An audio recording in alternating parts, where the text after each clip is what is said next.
পরিচ্ছন্ন বদরগঞ্জ গড়তে মাঠে নেমেছেন নবনির্বাচিত এমপি এটিএম আজাহারুল ইসলাম। আসসালামু আলাইকুম। এমকে টেলিভিশনের নিয়মিত সংবাদে আপনাদের স্বাগত জানাচ্ছি আমি শারমিন মিনা। এতক্ষণ শুনছিলেন সংবাদ শিরোনাম, এখন ডেস্ক থেকে বিস্তারিত।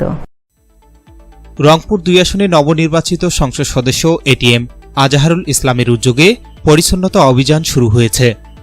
সোমবার সকাল থেকে উপজেলার বিভিন্ন সড়ক ও গুরুত্বপূর্ণ স্থান, বদরগঞ্জ উপজেলা স্বাস্থ্য কমপ্লেক্স ও কাঁচা বাজার সহ বিভিন্ন খাবারের দোকানে এই কার্যক্রম পরিচালনা করা হয়। এ সময় উপস্থিত ছিলেন জামাতে ইসলামী উপজেলা আমির মাওলানা মোহাম্মদ কামরুজ্জামান, উপজেলা নায়েবে আমির শাহ রোস্তম আলী, উপজেলা সেক্রেটারি মাওলানা মিনহাজুল ইসলাম, উপজেলা পৌর সেক্রেটারি মাওলানা মাহফুজুর রহমান, জেলা সুরা ও কর্মপরিষদ সদস্য আব্দুল হান্নান সহ অন্যান্য নেতাকর্মীরা।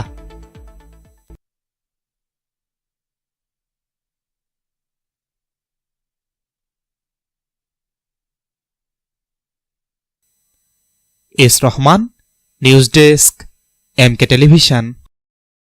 শেষ করছি এমকে টেলিভিশনের নিয়মিত সংবাদ।